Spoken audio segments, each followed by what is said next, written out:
Hello and welcome to an Anchor TV News special bulletin. My name is Jake Elmsley and our top story tonight is a controversy in Donovan Dining Center. Recent price hikes on items and meal plans has caused a bit of an issue among the RIC community, with an online petition gaining around 1,300 signatures from students, parents, and alumni. This controversy culminated in a protest today, a sit-in held in the dining center around free period, once again today on Wednesday, September 11th. We sent our man down there, Jake Douglas, to gather information, just kind of get to the crux of what's bothering RIC students. So let's sit down back and see what Douglas was able to find out.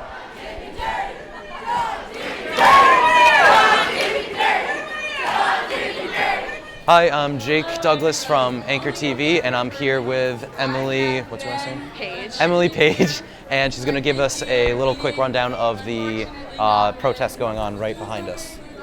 Many things started this sit-in. I started the petition online. Rania and Amelia started the sit-in on their own time, and then we got together, formed a committee, and that's how we got here. We've been having committee meetings, getting everything set up, and now it's in process, and we're getting all these signatures, and it's amazing. If you can't sign today, that's fine. Come find me, Rania and Amelia, and some of our helpers, and you can sign it up to 3 weeks from now. My name is Emily Page, and I'm a junior here at Rhode Island College. I started a petition on change.org a couple Fridays ago because I was real mad about the price of the hot dogs.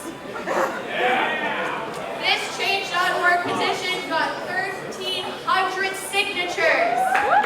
This is to you, Donovan Dining Center. Are you listening? This is to you, Arthur. Are you listening? Listen to us. This is the food that we eat every single day. We know what we're talking about.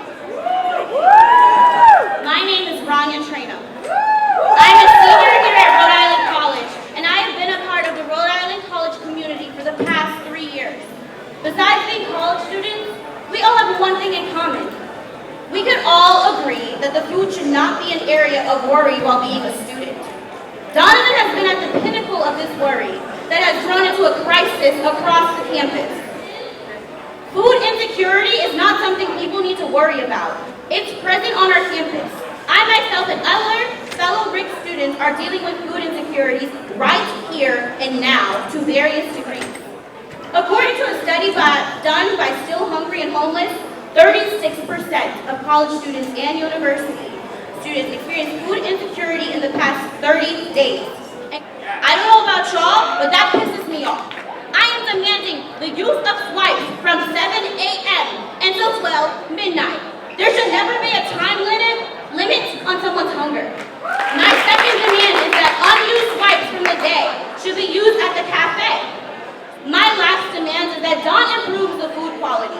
We should always expect that our food is real food and not processed. Something has got to give. Otherwise, we will organize more of these sit-ins. We will host more demonstrations. We will take action. And thank you to Douglas for getting that footage for us earlier today. Now joining me is the news editor from the Anchor newspaper and the woman who has been sort of cataloging this story over the last couple of weeks, Abigail Nielsen. And Abby, can you just sort of explain once again more succinctly for the audience what exactly is bothering students about these price hikes? So the students seem to be pretty upset that the prices are really high and they have a mandatory, they have to purchase a meal plan if they live on campus, and the food quality is not that good. So have the pricing increases that they've seen this year, are they not comparable to years past in recent memory, or is this in line with sort of what's been going on the last few years? Every single meal plan has gone up since last year. There are 4 meal plans. I won't get into too much detail about that, but the most popular one, Meal Plan D, which has the least amount of meals per week, went up significantly higher than the rest, and they also lost meals that they can have per week. I don't know previous years before that, but I do know that this food hike has been in the works, and I'm not really sure what administration has done previously for stuff like that. So one of the things I've been hearing is that one of the bigger kind of sticking points for people who are angry about this has been how the price increase has affected the amount of food that students are able to get on a meal swipe. Can you elaborate on that a little bit? The amount of food that people can get on a meal swipe is based on a number that administration came up with per meal. So for breakfast, they are allowed, I believe, $9 that they can spend per swipe during a certain amount of time. I believe that's when it opens until about 10:30, and then for lunch they can spend $9.50, which is between 10:30 and 2:30 in the afternoon, and then for dinner they can spend $10 between 2:30 and when Donovan Dining Hall closes. At that point, if they go over any of those prices during those times, they go into their extra bonus points, which each meal plan has a certain amount of bonus points that students are allowed. And I suppose, has there been any other things that you've been researching? This story from the past week, I know you wrote about this, you're writing about it for this upcoming edition of The Anchor that's coming out this Monday about the protest specifically. Have there been any things, any quotes, any just stories you've heard from students that have really stuck with you and have sort of just maybe embodied what people's issues are? There seem to be a lot of health concerns around campus. I heard there was an Instagram page called Don Did Me Dirty that was started by a former student, where students would take pictures of their uncooked food with bugs in it, just really gross things. I saw some moldy fruit. That really stuck out to me to be health issues.